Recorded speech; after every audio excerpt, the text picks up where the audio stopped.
परिचय। बच्चों, क्या आप जानते हैं कि कुछ जंतु जैसे गिलहरी एवं अन्य कृंतक जंतु जाड़ों में शीत निद्रा में चले जाते हैं। वे इन दिनों में ठंड और भोजन की कमी से बचने के लिए ऐसा करते हैं। पक्षी जाड़े के दौरान ठंड से कैसे बचते हैं? पक्षियों के पंख ठंड से बचाने में अच्छे ऊष्मारोधी का काम करते हैं। ये हवा का पॉकेट बनाने के लिए अपने पंखों को फुला लेते हैं, जो ठंडी जलवायु में अतिरिक्त ऊष्मारोधक का काम करता है। उद्देश्य। इस पाठ के अंत में आप निम्न करने में सक्षम हो जाएंगे। अनुकूलन को समझना, ध्रुवीय क्षेत्रों और उष्णकटिबंधीय वर्षा वनों की जलवायु की चर्चा करना, ध्रुवीय क्षेत्रों और उष्णकटिबंधीय वर्षा वनों के विभिन्न जंतुओं के अनुकूलन का वर्णन करना।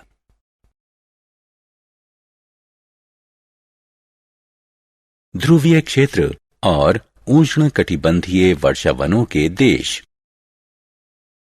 बच्चों, बहुत से देश हैं जिन्हें ध्रुवीय क्षेत्र और उष्णकटिबंधीय वर्षा वन के देश कहा जाता है। ध्रुवीय क्षेत्र दक्षिणी ध्रुव और उत्तरी ध्रुव के समीप होते हैं। इस क्षेत्र के कुछ देश हैं Canada, Greenland, island, Norway, Sweden, Finland, Alaska और Serbia. Bharat, Malaysia, Indonesia, Brazil, Congo गणराज्य, केन्या, युगांडा और नाइजीरिया ऐसे कुछ देश हैं जहां उष्णकटिबंधीय वर्षा वन पाए जाते हैं। ध्रुवीय क्षेत्रों में जलवायु। ध्रुवीय क्षेत्रों में चरम जलवायु होती है। समूचा क्षेत्र बर्फ से ढका रहता है और तकरीबन पूरे साल ठंड रहती है।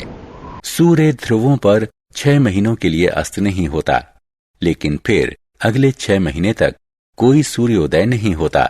इस समय ऋणात्मक 40 डिग्री सेल्सियस तापमान तक कम हो सकता है।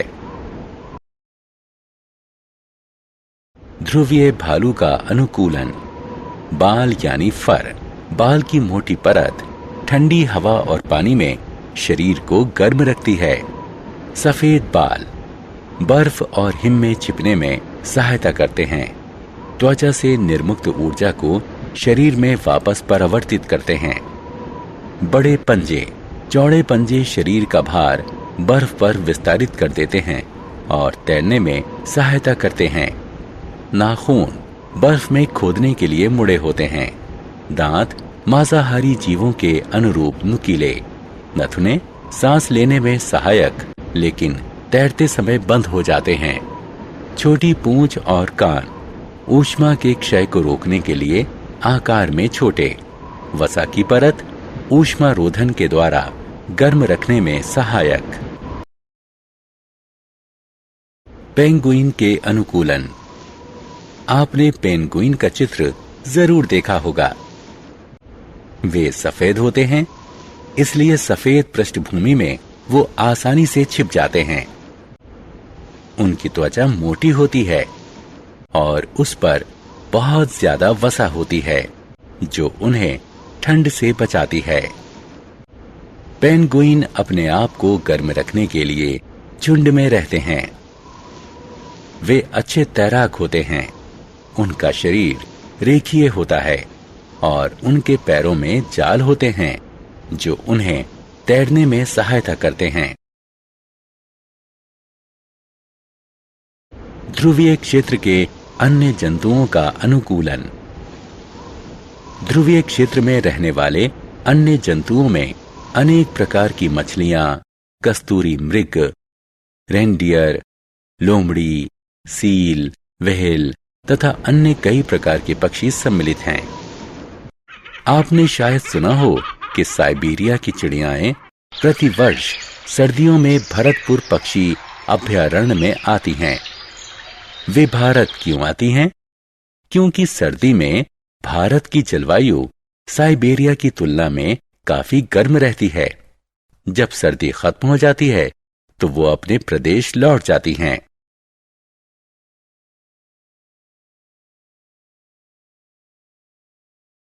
उष्णकटिबंधीय वर्षावन की जलवायु। भूमध्य रेखा के पास होने के कारण उष्णकटिबंधीय क्षेत्र आमतौर पर गर्म होते हैं। सबसे ठंडे महीनों में भी तापमान 15 डिग्री सेल्सियस से ऊपर रहता है। पूरे साल दिन और रात लगभग बराबर होते हैं।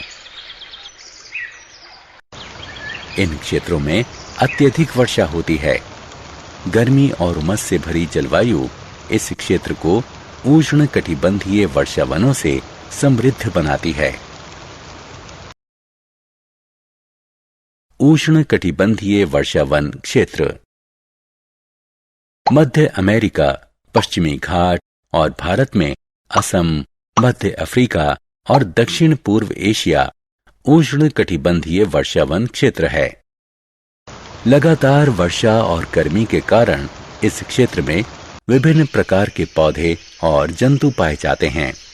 बंदर, चिंपैंजी, गोरिल्ला, शेर, चीता, हाथी, तेंदुआ, छिपकली, सांप, पक्षी और कीट इस क्षेत्र में पाए जाते हैं।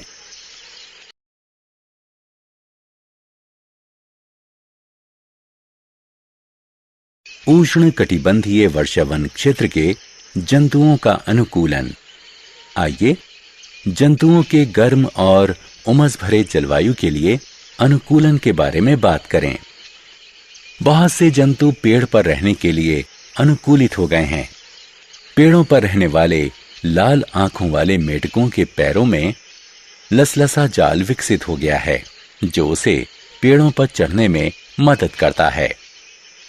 बंदरों को देखो, टहनियों को पकड़ने के लिए उनकी पूंछ लंबी होती है। बंदर के पैर और हाथ ऐसे होते हैं जो उसे टहनियों पर लटकने में मदद कर सकें। ट्रकेन की लंबी बड़ी चोंच जो उसे उन शाखाओं पर लगे फूलों तक पहुंचने में सहायता करती है जो उसका भार नहीं उठा सकती।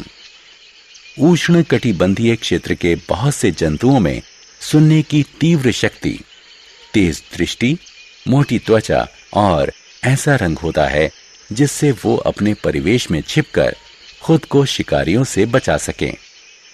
शेर और चीतों की त्वचा मोटी होती है और उनमें सुनने की तीव्र शक्ति होती है। हाथी के अनुकूलन। यह एक हाथी है। हाथी भारतीय उष्णकटिबंधीय वर्षावन का एक अन्य प्रमुख जानवर है। इसकी नाक बहुत लंबी होती है। इसे सूंड कहते हैं। इस सूंड के कारण ही इसकी ग्रहण शक्ति बहुत तीव्र होती है। सूंड से हाथी भोजन भी उठाता है। बड़े दांत उन पेड़ों की छाल निकालने में सहायक होते हैं जिन्हें खाना हाथी पसंद करता है।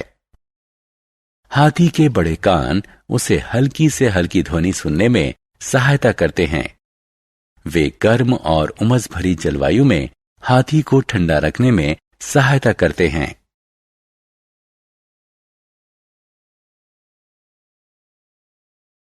सारांश। आइए हमने जो कुछ सीखा है उसे संक्षेप में दोहराएं। कोई भी विशेषता जो किसी जीव के जीने की संभावना बढ़ा दे उसे अनुकूलन कहते हैं। ध्रुवीय क्षेत्र साल के ज्यादातर समय बर्फ से ढके और ठंडे होते हैं। ध्रुवीय भालू और पेंगुइन ध्रुवीय क्षेत्र के जानवर हैं जो पूरी तरह से ध्रुवीय क्षेत्र की ठंडी जलवायु के अनुकूल हो चुके हैं। उष्णकटिबंधीय क्षेत्र में कोई जलवायु नहीं होती। लाल आंख वाला मेढक, बंदर, चीता, हाथी, तेंदुआ इत्यादि उष्णकटिबंधीय क्षेत्र के गर्म और उमस भरी जलवायु के अनुकूल हुए हैं।